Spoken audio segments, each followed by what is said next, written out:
My full name is Bartlett Kusik. I was born July the 27th, 1927. I was born in Swastika, Ontario, and I moved to Schreiber in 1929 when I was 2.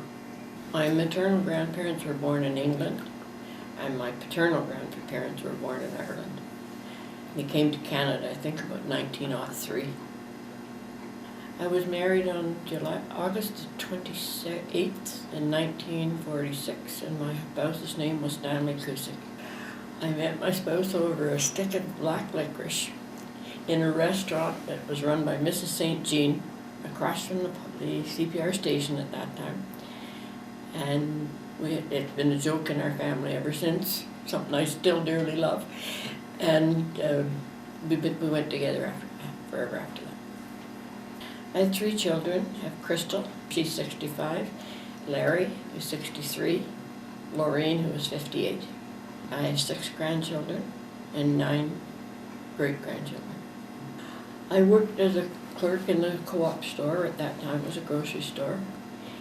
And then I got married, and I stayed home until my youngest was 12 years old. Then I went to work for Chapels. It later became the Bay. And I was active as far as I'm concerned in the community. We had a PTA at the Holy Angel School, and I was part of that. We had a home and school association for the high school, and I was part of that. I belonged to the CWL. I had every position in that. I also was a president of the Catholic Girls Club. Well, like I said, we had really happy times. I'd like to think everybody today would have the freedom that we had as children. And the relaxing. We played outdoors a lot, always near our homes, where our parents always knew where we were and with whom we were. And we played a lot of baseball and kick the can and hide and go seek and all those old-fashioned games that a lot of people probably don't know about today. We just used to love to go to each other's homes at Christmas time. All our girlfriends and boyfriends, we went to everybody's home, tasted a piece of everybody's Christmas cake, because they were all different. And we couldn't wait to see what everybody had gotten for Christmas. And the same at Easter. We all had new outfits at Easter. We couldn't wait to wear them to church on Easter Sunday morning, you know. We took part in every bride-to-be at that time had an open shower in the town hall. And we attended that. We also served at that. And then after the bride and groom were married, if we weren't guests, we were outside the church.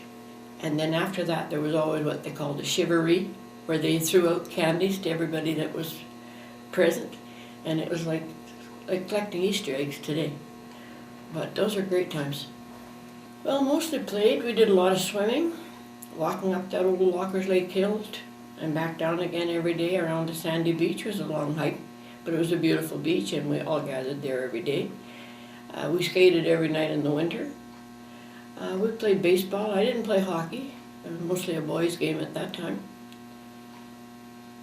And like I said, we just played games and had fun, and I loved track and field.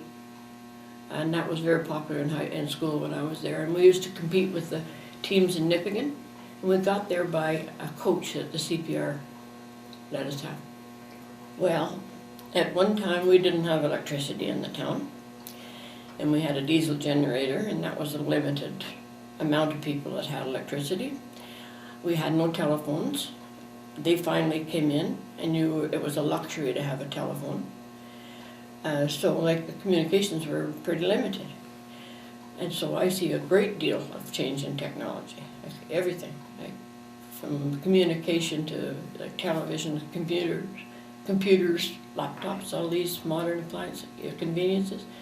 And we grew up with wood stoves, not electric stoves. And you use a nice box for a fridge.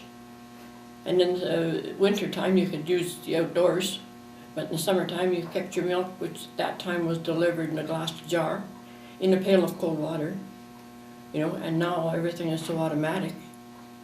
I really enjoyed my meals. We all sat down together as a family, and everything was discussed. Your dad's work, your mom's day, your day at school, or what had happened, the days that you weren't at school, what you had done. And that was a real fun time. It was a real get-together family time. No, we all had chores to do, and you were free to go and play after the chores were done. But that was a given. I love to knit, I love to sew, I like crocheting. I like just about anything that uses a needle to do it, any kind of needlework. I remember the opening of the highway. When the Nipigon Bridge was complete, the highway came through from Port Arthur at that time into Schreiber. And I still remember the small little logs that made the welcome sign, as we called it. And it had welcome, and then the backside, that was when you came into town, and the backside of it said come back again. And that's what the column of cars and all the dignitaries that came with that came through there. And I remember that very well because my dad worked on the highway. We all felt like we were just so let go, you know. You were no longer confined. You could go from here to Thunder Bay, or Lakehead at that time. Yeah, it was great.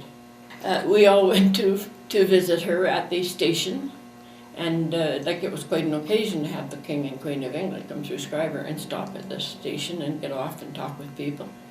And that was in 1939, I believe, and that was quite an occasion, you know, to have a little town like Schreiber with dignitaries who are like almost ruled the empire come to visit our town. That was really great. Well, my sister and I used to go to every fire in Schreiber before the fire department organized themselves so that nobody knew there was a fire except the fire members themselves. We never missed a fire. If we had to go in our pajamas with our coats over top of it, we did. But the Fall Motors was a terrific fire. And I remember that. I was very young when that happened.